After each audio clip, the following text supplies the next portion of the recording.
Olá, você que está conosco hoje em mais uma edição do Brasil que dá certo aqui pela TV Sim. E hoje eu tenho aqui o prazer de receber o deputado federal pela União, o deputado José Silva, né? Zé Silva.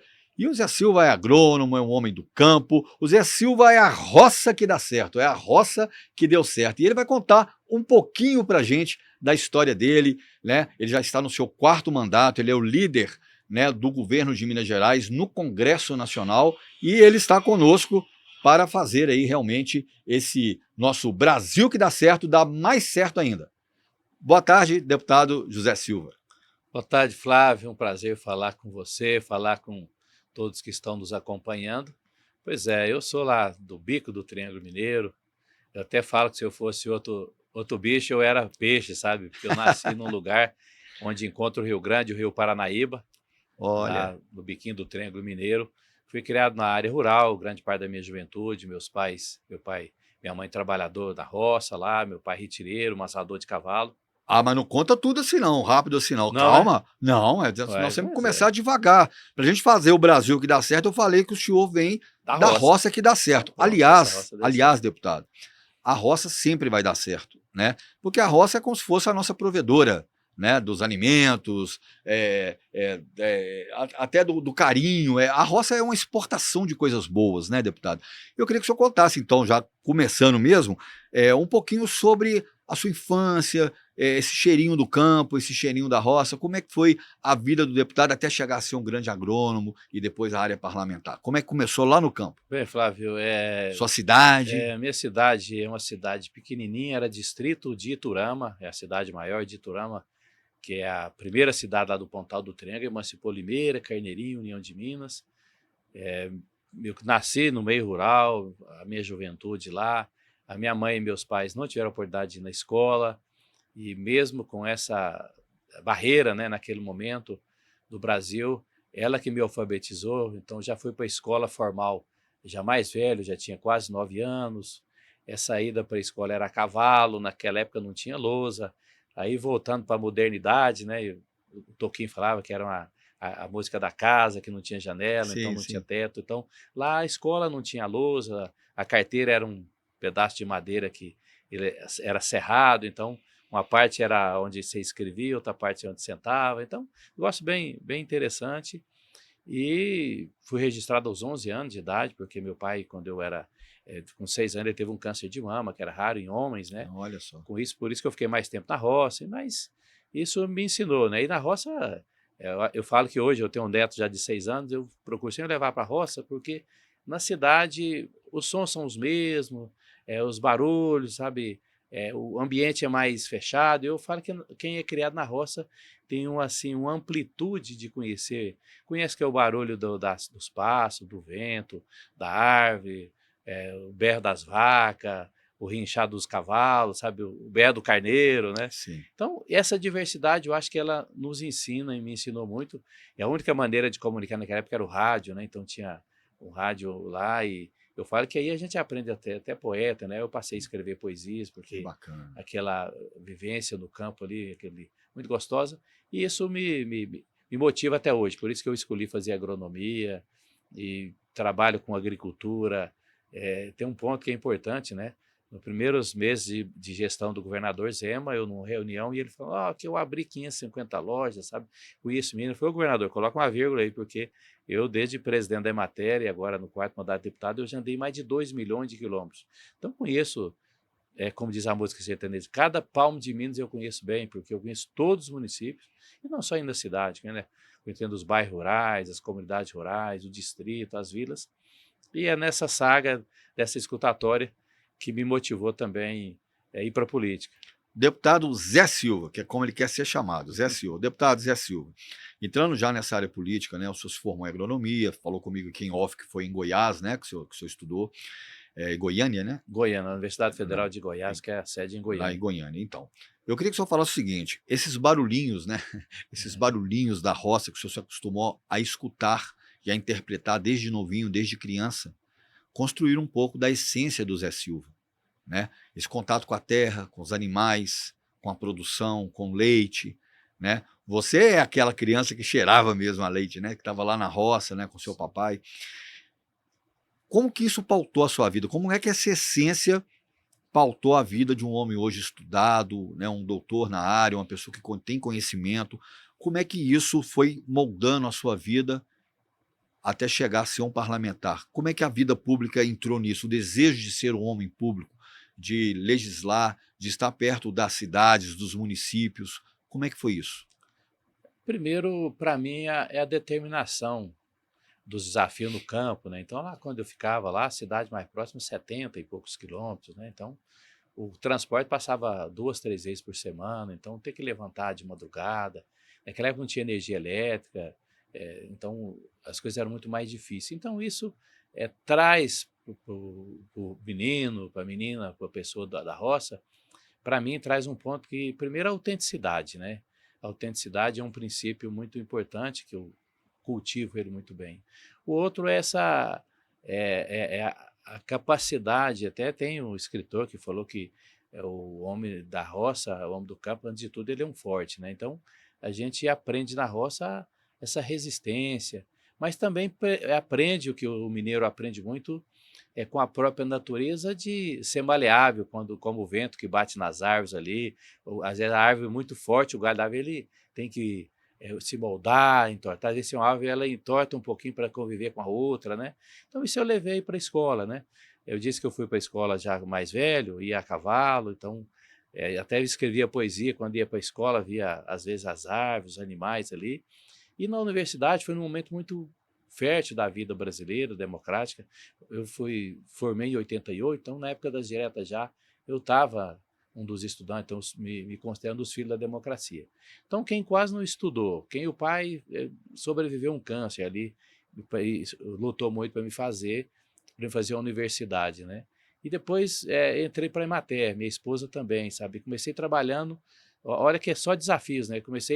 Foi o primeiro agrônomo, o primeiro assentamento de reforma agrária, naquela época que Olha só. falar em reforma agrária era ser subversivo, era um choque do capital contra aquele momento muito crítico, né? Eu sou católico, eu tive a oportunidade de ir para o interior da França, eu fui pela a Caritas, né? Então conheci como que os países mais velhos do que o Brasil, 1.500 anos, trata seus agricultores. Naquela época eu voltei jovem, com 20 e poucos anos, e então quem quase não estudou, né? Podia ser agrônomo, já conheceu, como dizia meu bisavô, conhecendo até os estrangeiros, né? Conheço mais de 40 países, né? Eu percebi que, como cidadão, eu ajudo muitas pessoas na igreja, né? Na associação, no clube de serviços, né? Mas na política que eu vi que eu conseguiria mudar a vida de milhões de pessoas. E é isso que me motivou a ir para a política. Também, depois que eu já estou na política, eu comecei assim com Dante de Oliveira, com Ulisses Guimarães, com Tancredo. Eu era do movimento estudantil. Um ponto na roça que eu também aprendi muito é o seguinte, né? Você não concorda com quase nada, não. Você sempre, você tem sempre que contestar. Então, eu sempre fui de contestar com serenidade. Tanto é que eu fui do movimento estudantil e sempre, nunca tirei uma nota vermelha, como falava na época, né? Sim, sim. Então, era o desafio de ser do movimento, né? Mas o critério dos meus pais é o seguinte: você tem que sempre, você nunca tem que ser o melhor, mas tem que ser um dos mais esforçados. Meus pais sempre me ensinaram. Então, com isso, com o Ulisses Guimarães, o Dante Oliveira, nas diretas já, eu sempre espelhei naquele político que você pode colocar o quadro na parede que você não vai envergonhar, né? E foi daí que depois veio o Papa Francisco, onde ele disse que uma das maneiras mais sagradas de fazer o bem para as pessoas é na política. Foi o que me inspirou. Tanto é que hoje eu fiz ali aquela brincadeira: se eu fosse outro bicho eu seria peixe, porque a minha região tem tanta água, mas tanta água, né? E quando eu, convidado pelo professor Anastasia, que eu tenho muita honra de ser convidado por ele, para ajudar a fazer o governo de transição do governador Aécio, que eu tenho muita gratidão também. Depois me convidou para ser presidente da Emater, e depois de ser presidente da Emater, eu vim de uma região tão próspera, tinha ficado em 2021, eu fiquei no interior da França 5 meses, já pela Emater, e voltei e pensei: não, vou irrigar o Vale do Jequitinhonha, o norte, que não chove, aquela seca. Cheguei lá, as pessoas não queriam isso. Então, na roça a gente aprende a escutar. Eu falei do barulho da natureza, dos passos e as pessoas, né? Aí o que é que o pessoal do Vale e do Norte pediu? Que é água para beber. E aí foi que eu comecei um grande projeto lá de levar água, uma briga da fábrica da malandragem do caminhão-pipa, de fazer as pessoas reféns, de eu te levo água, tem que votar no deputado tal, no vereador tal. E aí eu virei o Moisés do Sertão lá do Vale do Jequitinhonha e do Norte. Então hoje eu sou o deputado mais votado do Vale do Jequitinhonha, com muita honra, né?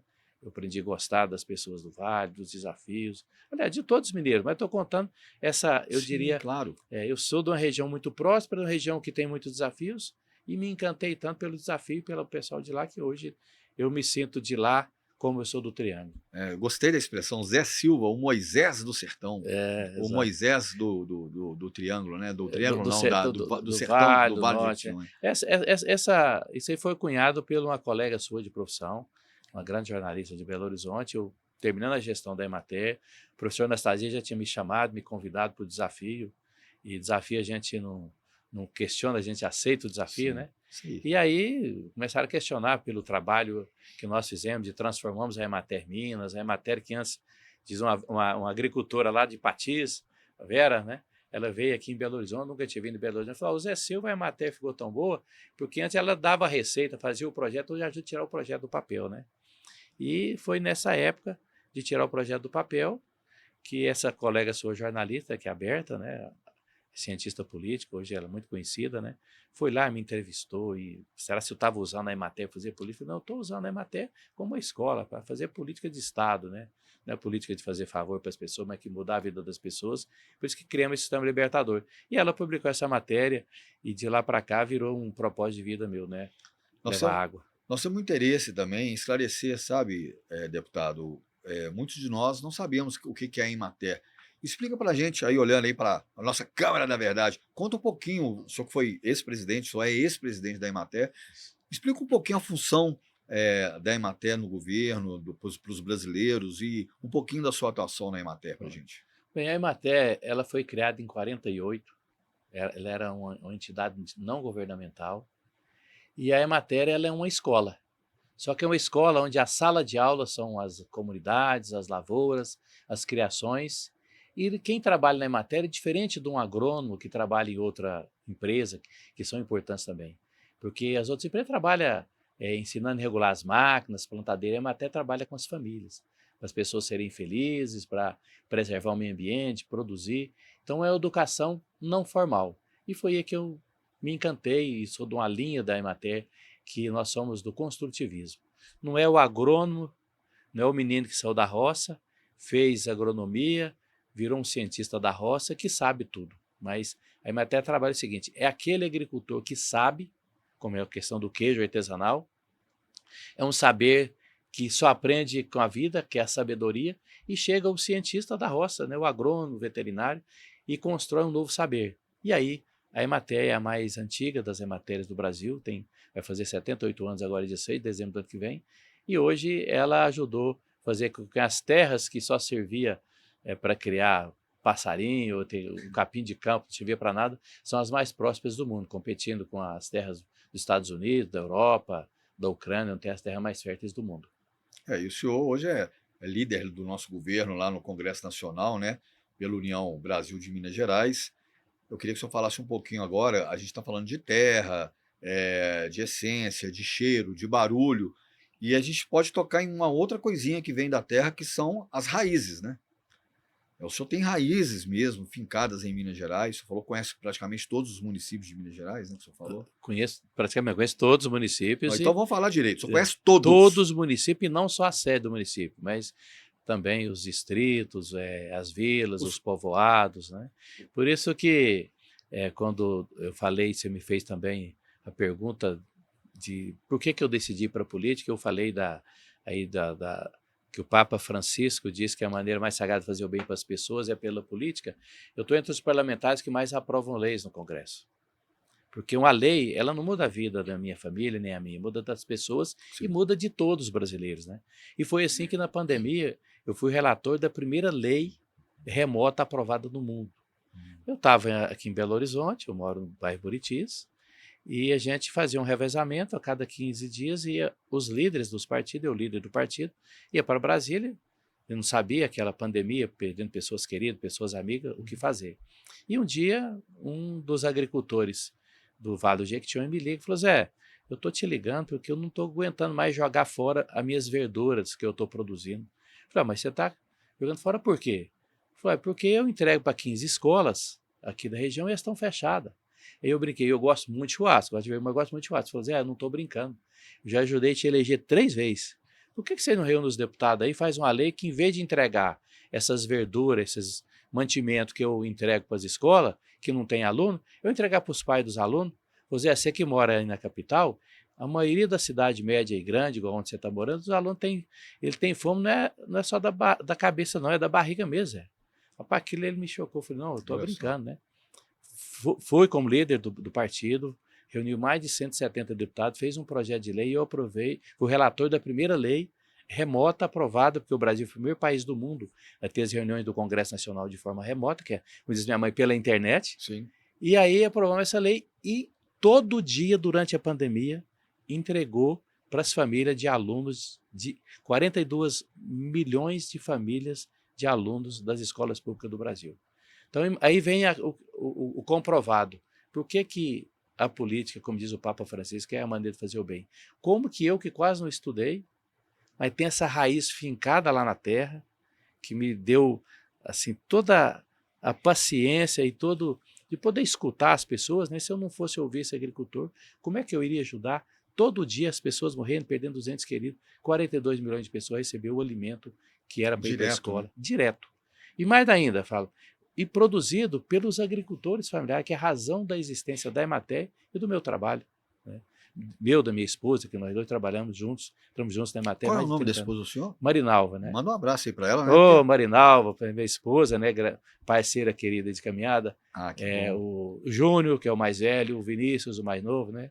O senhor tem 2 filhos. 2 filhos, né? Eles também estão na política com o senhor ou eles? Não, são outras profissões, mas relacionam, né? O Júnior trabalha numa agência nacional lá de agricultura, Sim, né? sim. Mas é advogado, e o Vinícius é publicitário. Sim. Trabalha com comunicação. Sim. E tem já o meu gerentão lá do sítio, que é o Zé Neto, né? Que tem 6 anos, né? Tem o Zé Neto, a Rapinha do Tacho. o Zé Silva Júnior e o Zé Silva Neto. Então, um abraço à minha família, que é a base de tudo também, Que legal, cara, que bacana. Até aproveitando o senhor falar da família do senhor aí, né? A gente fica feliz, né? Eu vi que seu olho até brilha e enche de água, e a gente fica feliz, o Zé Silva. Por quê, deputado? Porque a família é a base, né, da nossa sociedade. Foi a família que praticamente pacificou, né, a sociedade moderna aí, né? E a gente tem que zelar muito. E quando a família dá certo, geralmente a sociedade vai dando certo junto com ela, né? Baseado nisso, o senhor tem muita coisa da sua legislatura, do que o senhor faz como deputado, ligado à agricultura familiar, que é um tema sensível, né? É um tema difícil, principalmente num mundo muito moderno, num mundo onde é muito visado a produção exacerbada, grandes produções. Eu queria que o senhor falasse um pouquinho sobre esse nicho de agricultura familiar. Como que o senhor enxerga? O senhor que é um homem do campo também, que veio do campo, veio das fazendas. Conta pra gente, assim, de uma forma bem didática, como que é a agricultura familiar? Não vamos falar nível Brasil, vamos falar em Minas Gerais. Como que o senhor enxerga a agricultura familiar hoje? Ela está tendo subsídio, ela está tendo saúde, ela está sendo ajudada? Como que o senhor enxerga isso hoje? Bem, Flávio, você me dá uma oportunidade de fazer a defesa de uma tese que o Brasil ele divide o que não deveria dividir. Falar que é o agro e a agricultura familiar. Primeiro que tanto o produtor de grande escala, que vende soja, vende milho, carne para exportação e para o Brasil inteiro, esses produtores é agro que tem um objetivo de vender para balança comercial, exportar. Okay. E tem outro que é agricultura familiar, que também é agro. Quando chega na gôndola do supermercado, o consumidor quer um produto com qualidade e barato. Só que a agricultura familiar, que é 84,5% da quantidade de estabelecimento do Brasil, e tem só 24,5% da terra, ou seja, são áreas menores. E é familiar porque o trabalho é feito pelo pai, pelo marido, a esposa, os filhos, os netos, bisnetos, E tem um valor agregado que ele é difícil de mensurar. Por exemplo, já falamos do queijo, né? Sim, Antes da reunião aqui, antes da entrevista, sim, né? sim. Nosso bate-papo aqui. Um queijo produzido por uma grande empresa que processa milhões de litros de leite por dia, ele é importante, que hoje, cada dia que passa, eu tenho dificuldade até de consumir. E tem o queijo da agricultura familiar, que é o artesanal, ou seja, da arte, né? Então essa arte que é passada de geração para geração, do avô para o filho, passa para o pai, para o filho, para o neto, para o bisneto, que hoje meu desafio é ensinar o Zé Neto, né? Ensinar pelo exemplo, nem pelo que eu falo, né? Então a agricultura familiar tem esse valor agregado que é imensurável. E cada dia que passa, aquele agricultor que romanticamente o Monteiro Lobato colocou na sua obra, que era aquele que atrasado, que a calça era rasgada, a botina era rasgada, o chapéu era de palha e rasgado.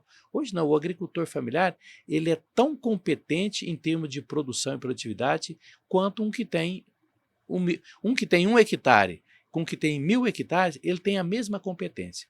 Ele usa a tecnologia feita pela Embrapa, pelas universidades, ele produz agregando esse valor que eu disse, comparando o queijo de uma grande empresa que processa milhões de litros por dia, e quem faz 10, 20, 30 queijos, que tem um valor muito mais, o sabor é muito mais apurado, e quanto mais o consumidor sabe disso, ele quer consumir mais esse valor. Então, um queijo feito, quem processa milhões de litros, ele custa X. O queijo artesanal, ele custa X, mais 10 vezes, 20 vezes, até 1.000 vezes esse outro valor, né? Então, a agricultura familiar é essa agricultura que eu disse que o extensionista da Emater, ele não é só um agrônomo, ele é um educador que constrói essa sabedoria do agricultor com a ciência e forma um novo saber. Então, essa é a agricultura familiar e que todos nós, quando sentar na mesa para tomar o café, ou para almoçar, ou tomar um lanche, em qualquer lugar, né? Da mais modesta venda lá da roça, ou da mercearia do bairro, ao mais moderno rede de supermercados de transnacional, internacional, ali 70% daqueles alimentos, da diversidade daqueles alimentos, vem da agricultura familiar. Agora, eu tenho uma curiosidade até pessoal, né? Que eu estou vendo aqui que o senhor também tem leis de proteção da cadeia leiteira nacional, sou um defensor dessa área aí, entra o queijo também. Agora, uma perguntinha curiosa minha. O senhor foi falando isso tudo aí, eu fui pensando e foi me dando vontade de comer queijo, né? Aliás, eu amo queijo. Minha mãe gosta muito de queijo, né? Nossa família todo mundo gosta de queijo. Pão de queijo, né? Também, né? Mas assim, eu queria entender o seguinte. O leite que chega para os brasileiros hoje, o leite é um leite de qualidade, é o leite mais artesanal que é o melhor, não tem como produzir em grande escala. Como é que a gente equilibra isso? Isso é uma curiosidade minha, né? Por exemplo, um queijo. Tem queijo que custa no supermercado R$ 30, mas um queijo, igual o senhor falou assim, de primeira linha, custa 150 um pedacinho, né? R$ 200. Como é que um trabalhador, né? Não estou falando, não vou usar a palavra pobre, um trabalhador. Como é que um trabalhador consegue consumir um produto artesanal desse, por exemplo? Ou ele vai ter que consumir sempre o de grande escala? Como é que equilibra isso, deputado? Explica para mim, por favor. Bom, aí é o seguinte, eu vou tratar de renda, né?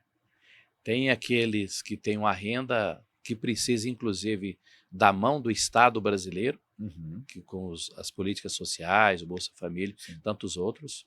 E tem aquele que tem uma renda mais alta. E, para mim, o primeiro ponto para a gente transformar um país é pela educação. Imagino eu que se eu não tivesse feito agronomia, a minha renda seria muito menor. E eu poderia ter ajudado, eu estaria ajudando menos pessoas, né? Então, para mim, o primeiro ponto que o país precisa fazer não é que a educação transforma o mundo, a educação transforma as pessoas e essas pessoas transformam o mundo. Hoje eu me sinto com a missão, pela educação, de ter sido agrônomo, de ser agrônomo, de ajudar a mudar o mundo e para muitas milhares de pessoas. Então, o equilíbrio é melhorar a renda das pessoas.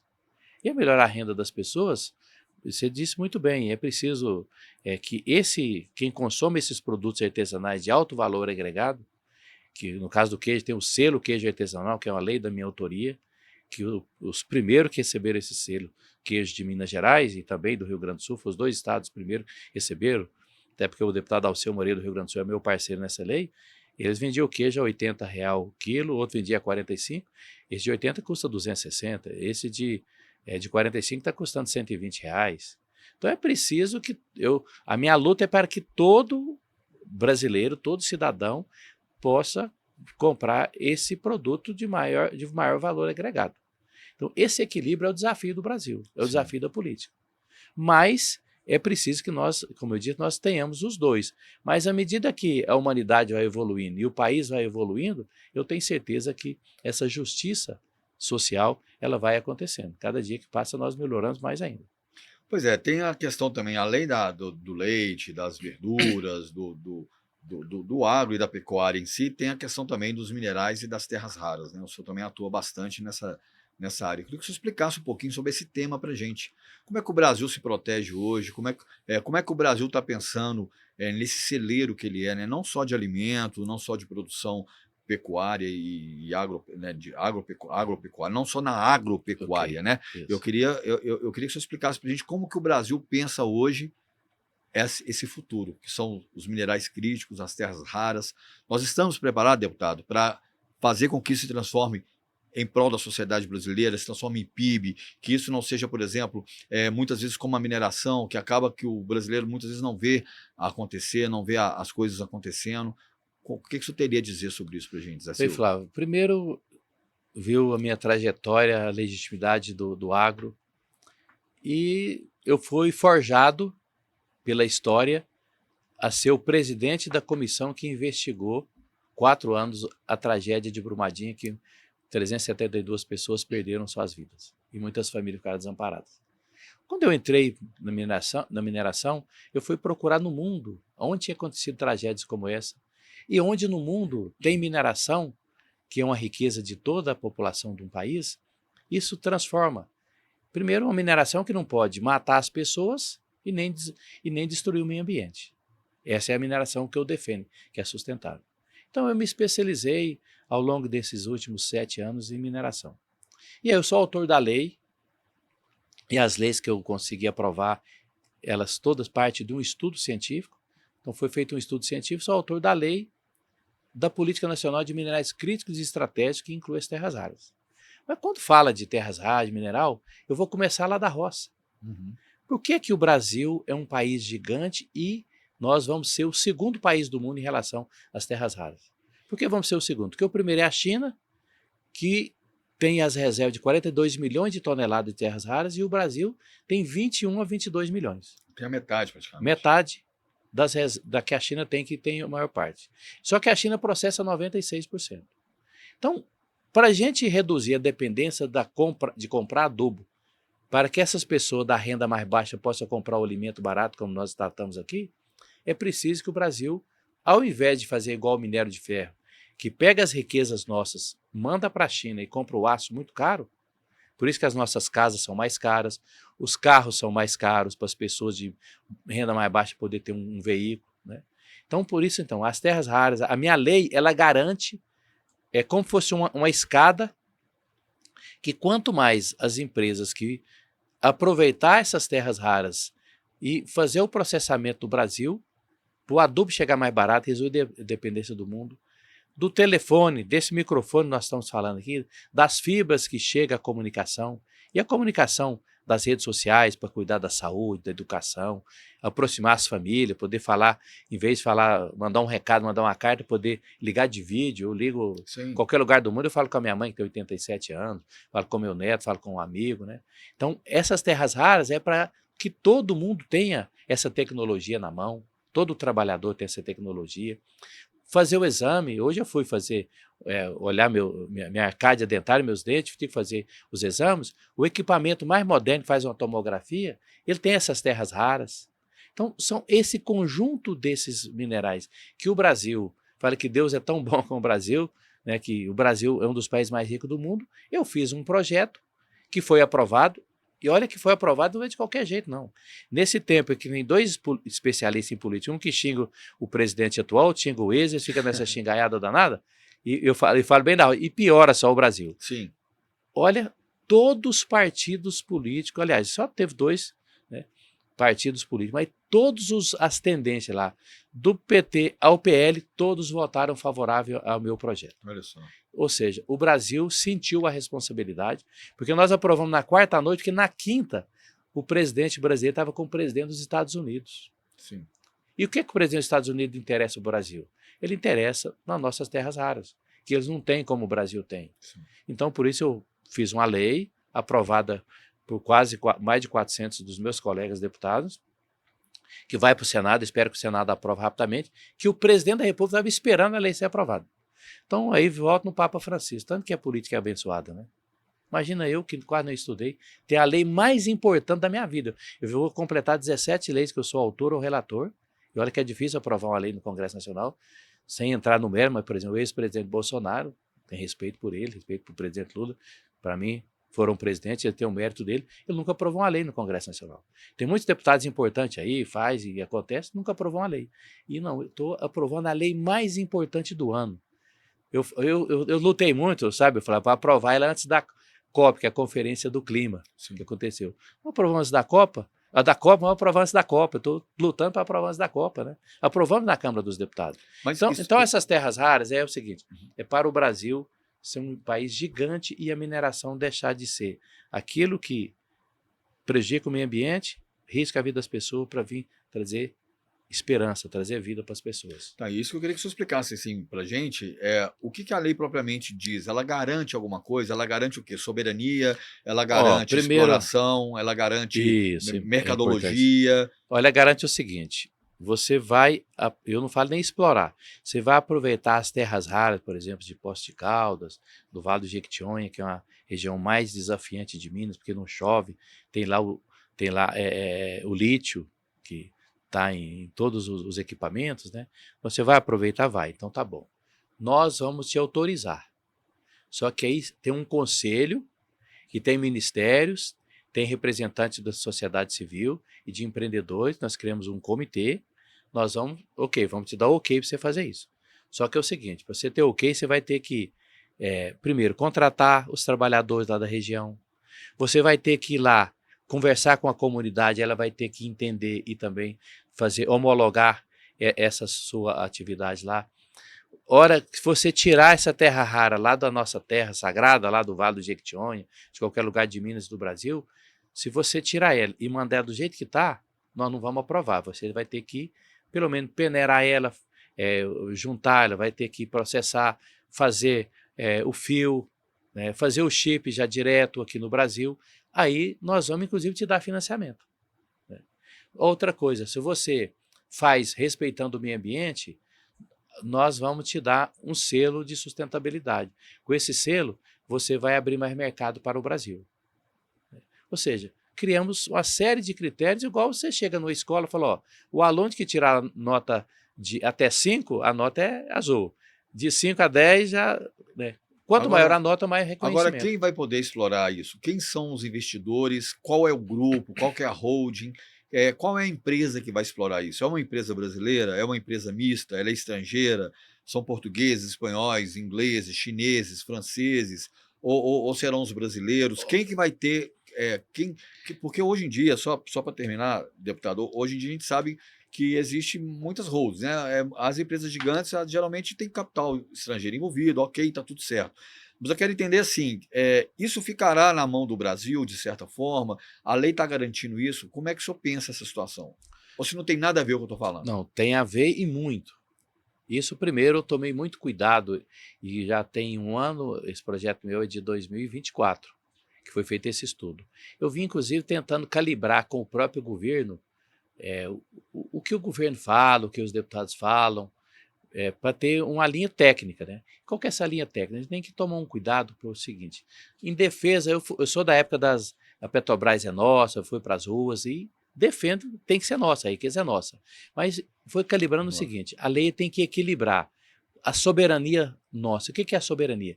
A riqueza é nossa, é da nossa população, é do povo brasileiro, a riqueza tem que ficar aqui. Mas nós também sabemos que quando fez a Constituição de 88, ela proibiu que qualquer empresa que não fosse brasileira viesse investir no Brasil. 7 anos depois, os deputados lá e os senadores mudaram a Constituição brasileira, que é chamada de emenda constitucional, e emendar a Constituição, porque o Brasil não estava ficando o país mais atrasado do mundo da mineração. Por que a gente traz de fora, quem é as empresas que vêm de fora? Traz a maneira de processar essas terras raras, que nós não sabemos ainda aqui no Brasil. Eles traz capital. Hoje, qualquer projeto de uma planta de processar e aproveitar terras raras, ele precisa de muito capital, e nós não temos capital total. Então, o que nós fizemos? Quanto maior o capital brasileiro, mais ele tem benefício. Quanto maior o capital estrangeiro, ele tem menos benefícios.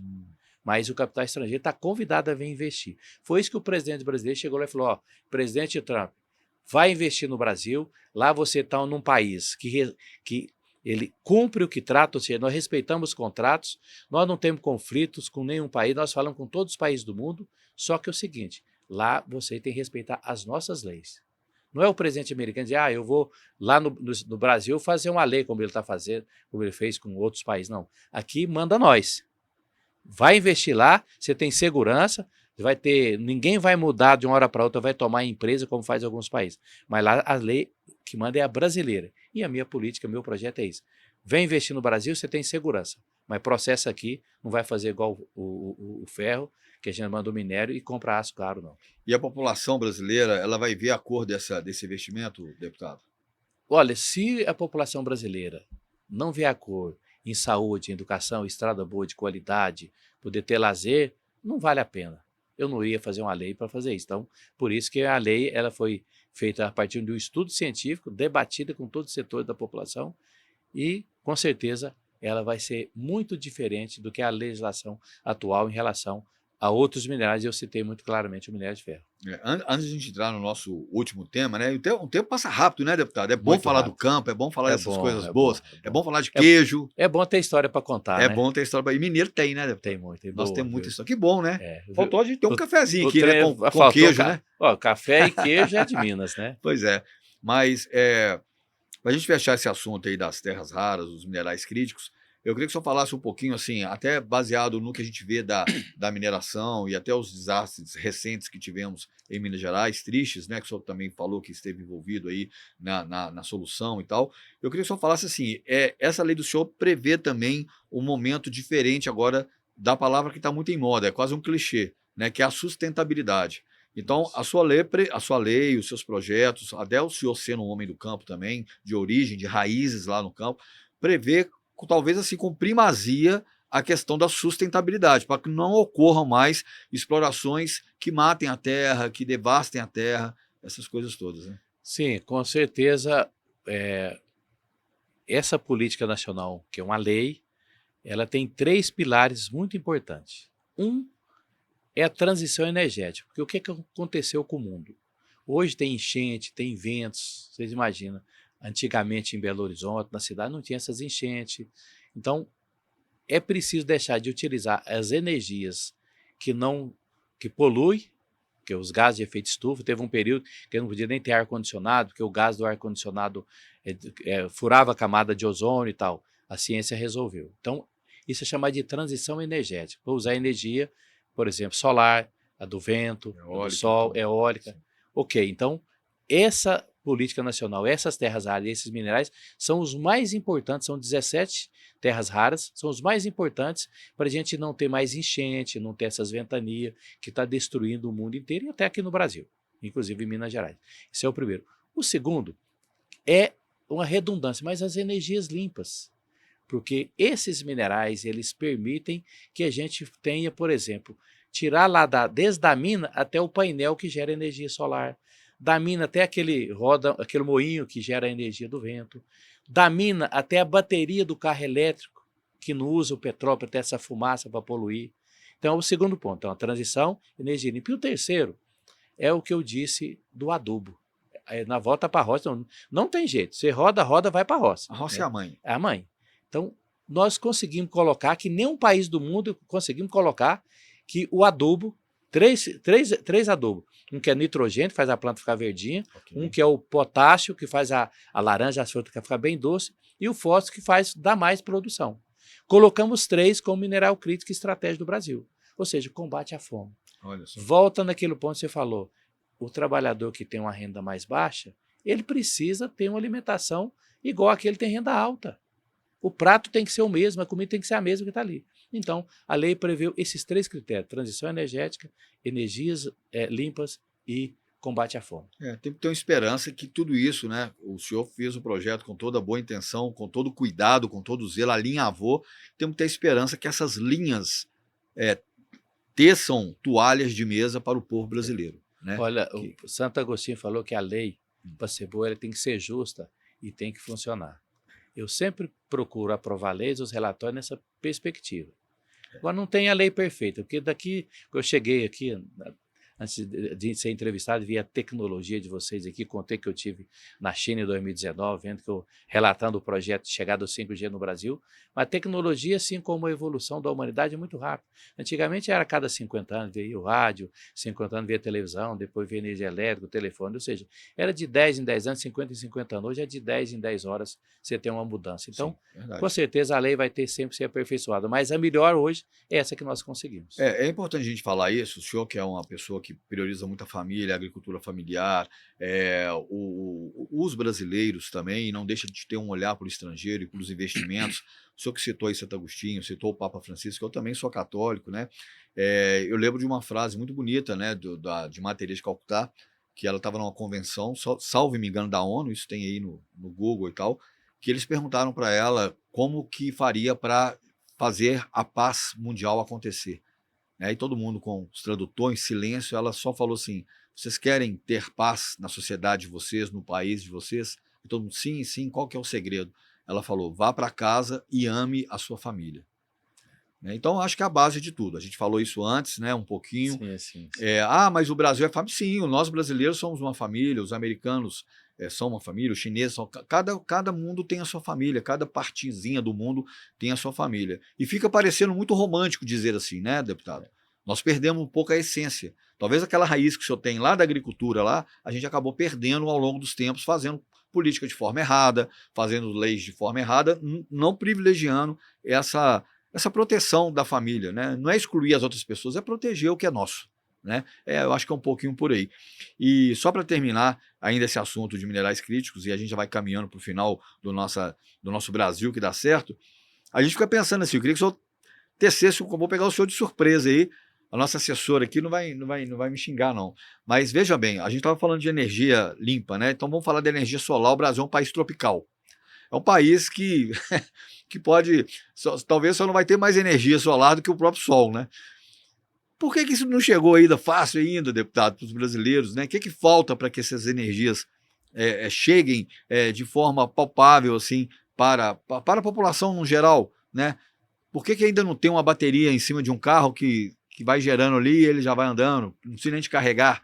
Né? Olha, eu no começo aí, quando eu cheguei, nós tivemos uma excelente conversa aqui e eu afirmei muito, eu acho, inclusive a mineração fala que ela é sustentável, baseada em 2 pilares, né? Um da ciência e outro das boas práticas, né? Sempre eu procurei mostrar boas práticas, que eu procuro me espelhar para fazer os meus projetos, mas principalmente pela ciência. Veio na pandemia, a ciência trouxe a solução. Todos os holocaustos, tudo que o mundo passa, a ciência traz a solução.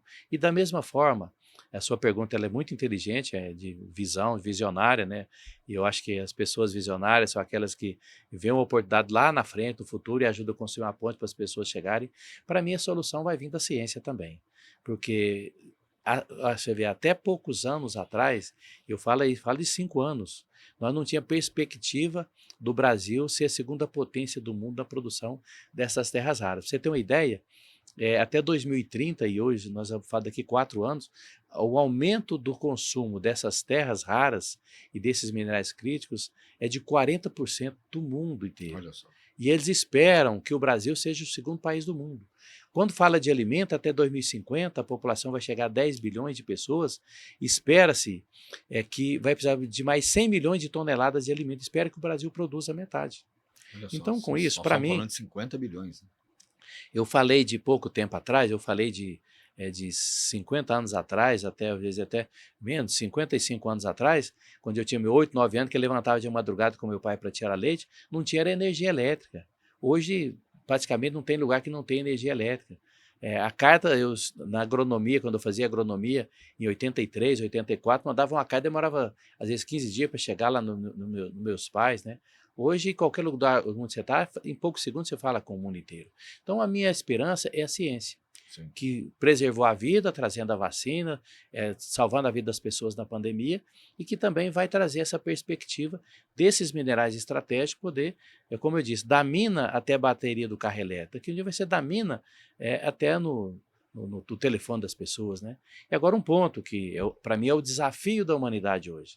Você falou da família, você falou das pessoas, falamos das nossas raízes, que eu falei que o menino e a menina da roça escutam o barulho do vento, das folhas, dos animais. Para mim, ele tem uma diversidade de pensamento muito maior, e nós não podemos deixar que a ciência funile, faça um afunilamento da pessoa ficar, às vezes, 10, 15 pessoas juntas, cada um no seu telefone ali, e ninguém conversa. Eu acho que para mim, esse é o desafio da humanidade. Maior do que ter acesso à tecnologia, é a tecnologia não distanciar as pessoas. Também parece que é romântico, né? Mas é bom ser romântico também, né? Mas eu acho que isso é essência, deputado. Mas Isso para mim é essência, eu sou da sua linha também. Sabe o que é que eu falo? Muito. E falo não é de pensamento, eu falo de convicção, né? De que a máquina, a tecnologia, quanto mais evolui, mas nunca vai substituir as pessoas. Sim. Do calor ideia, humano, sim. Da ideia, você falou, né? Falou da família, quando fala da família você brilha os olhos, você emociona. Fala da equipe, ninguém faz nada sozinho. Como líder do governador, eu tive um momento que eu consegui levar o governador Zema do presidente Lula, e aí brinquei, até levei um queijo, entreguei metade para cada um, falei, vocês não brigam, porque Minas precisa muito dos dois, né? Mas Legal. Nesse momento, sabe, dessa aproximação da ciência, da tecnologia, aproximar os homens, aproximar as pessoas, né? Então, para mim, esse é o grande desafio, né? Mas a equipe, né? O governador, ele só faz um estado ser diferente se ele tem uma boa equipe. Eu só consigo ser um deputado que aprova leis, consigo ser eficaz porque eu tenho junto, nem atrás de um líder, mas junto com um líder, você tem uma equipe que cada um é líder no que faz ali, né? Então, acho que é isso que é o desafio da humanidade. Verdade. A tecnologia não substitui as pessoas. Tá, então para a gente terminar, tem uma lei do senhor aí que é de proteção à importação, né, do leite em pó. Para a gente terminar, eu queria que você explicasse mais essa aí, né? Essa Fala aí é o pra seguinte, ela é a batalha para finalizar o ano. A lei das terras raras já foi aprovada, né? Ou seja, a missão cumprida. Agora essa aí, nós temos no Brasil 1.100.000 agricultores. Desses agricultores, como eu disse, 90% são de pequenas propriedades, que como eu fiz a minha vida toda, eu não tenho essas riscas direito no dedo, que é tirar leite na mão, ou já é a máquina, que eles dependem desse leite. É como se fosse o pão nosso de cada dia, é o leite nosso de cada dia. Acontece que a Argentina e o Uruguai, eles têm, a produção é muito mais barata. Além disso, eles compram soro desidratado, que vem do navio da Austrália, Nova Zelândia, que produz muito barato. E vende barato para o Brasil. Só que tem um acordo do Brasil com o Mercosul, e eles vendem burlando a lei. Empresários argentinos, uruguaios e mesmo brasileiros que vão lá comprar. Isso faz muito tempo. E aí, o que eu fiz? Eu fiz um projeto de lei para não proibir o comércio entre os dois países, entre os três países, porque o comércio já tem um acordo Brasil-Mercosul, mas proibir o consumo. Se não pode consumir, ninguém vai comprar. O Paraná já fez essa lei. Um deputado, Luiz Cor, deputado estadual, fez, o governador do Paraná sancionou, e em um mês reduziu metade da importação. Pra você ter uma ideia, desses 1.100.000 agricultores, custa para produzir um litro de leite hoje em torno de R$2. Tem produtor vendendo até hoje o leite a R$1,45, ou seja, ele está pagando para vender. Então, como eu sei na pele o que é produzir leite, o que é levantar de madrugada, a minha lei já foi aprovada em uma comissão para proibir o consumo de leite e derivados, né, de origem importada. Falta mais uma comissão e vai para o Senado para o presidente sancionar. Eu fiz uma outra medida.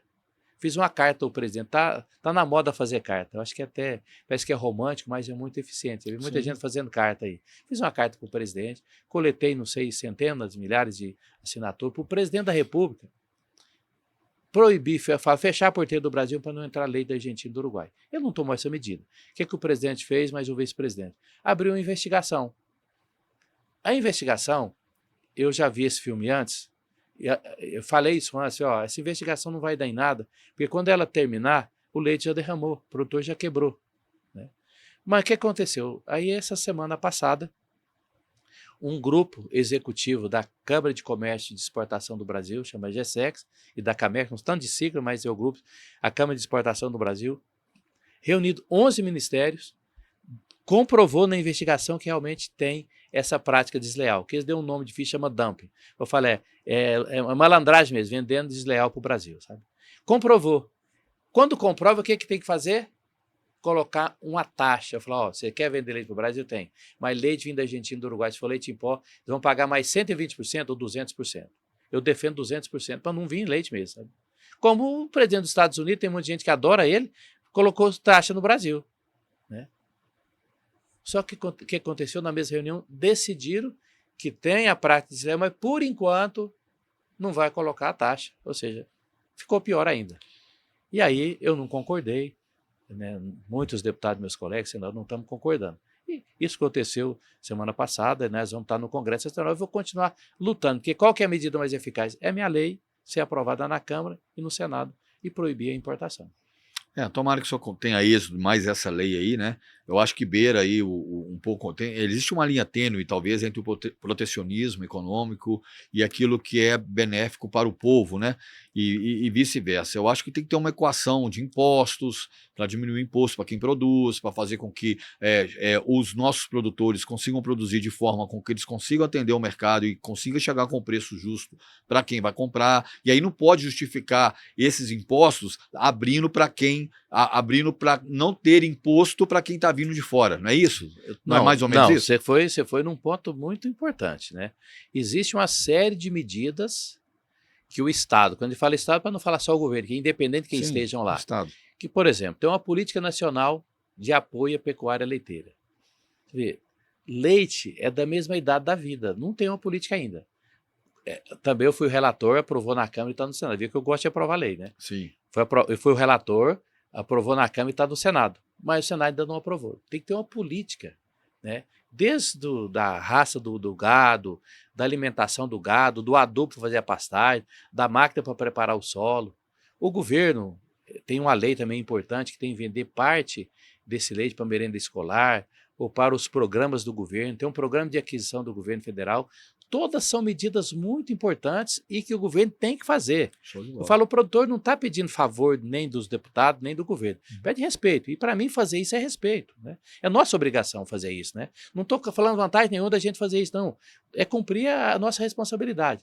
Ajudar as cooperativas desses agricultores, porque um agricultor sozinho, ele vender 50 litros de leite, ele tem um preço. Se ele reunir com mais 10 e vender 500, é outro preço. Se ele reunir com 100 e vender 5 mil, o preço é outro, porque tem escala. Por isso que também, desde o presidente da Emater, a gente leva uns equipamentos para ele resfriar o leite, para o leite, você falou, ter melhor qualidade, para ter um volume maior. Então, esse conjunto de medidas que você sabiamente falou desse cenário, o governo faz grande parte disso e tem que fazer mais.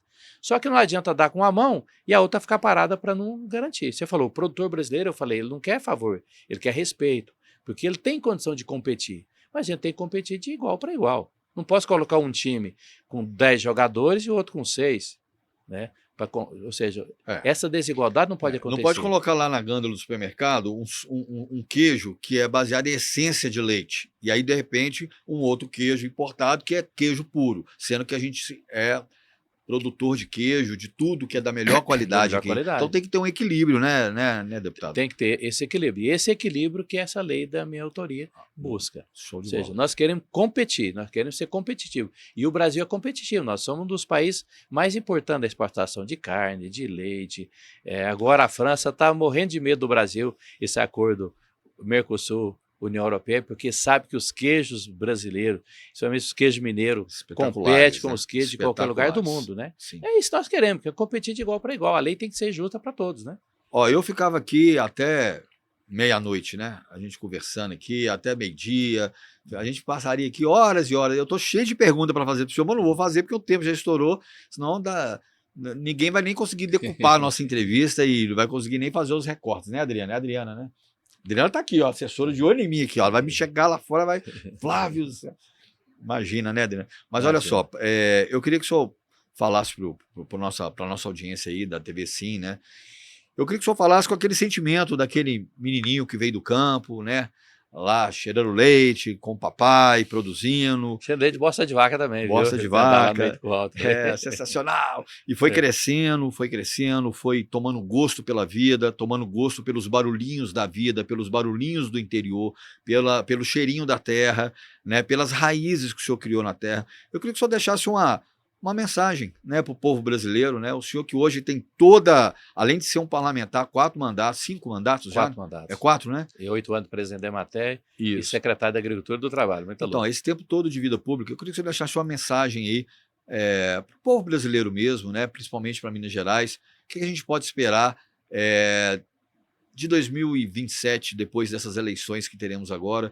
Como que o senhor vê o Brasil? O senhor vê o Brasil com cenário positivo, está um pouco perigoso mesmo, mas o senhor acha que tem uma esperança para a agricultura, para a pecuária, para o desenvolvimento do Brasil, para o Brasil se tornar realmente esse celeiro, mas favorecendo também os brasileiros? Queria que o senhor deixasse essa mensagem aí para a gente nesse finalzinho, deputado. Minha mensagem é de muita convicção do gigantismo que tem o Brasil. E o Brasil só é gigante porque o seu maior patrimônio é a nossa gente de Minas e de todos os estados do Brasil. E baseado principalmente no Papa Francisco, que a maneira mais sagrada de fazer o bem é pela política. E essa política que cada um de nós temos que fazer, ela com a sua família, na nossa casa, com os nossos amigos, porque no dia da votação, ali na urna, não tem ninguém ali para te incomodar, para falar nada para você. Ali é a sua consciência e a sua esperança do futuro dos próximos 4 anos, sem ter direito de arrepender. E o voto, ele é sagrado, tanto que todo mundo, todos nós somos iguais naquele momento. Por isso que eu acredito no Brasil, acredito na nossa população, acredito em Minas Gerais, porque nós merecemos ser muito felizes. Muito obrigado pela presença do senhor, né, por esses minutos de conversa. Queria agradecer a audiência de você que esteve conosco até agora aqui na TV Sim, no Brasil que dá certo. Hoje o Brasil que dá certo teve um cheirinho do campo, um cheirinho da roça, um pedacinho de queijo, um pouquinho de café, um pouquinho de água, de minerais. Sim, o Brasil que dá certo passa por isso, por pessoas que têm uma vida, têm uma história, têm uma essência, e essa essência é colocado a favor do povo brasileiro e da sociedade. Grande abraço, até a próxima edição.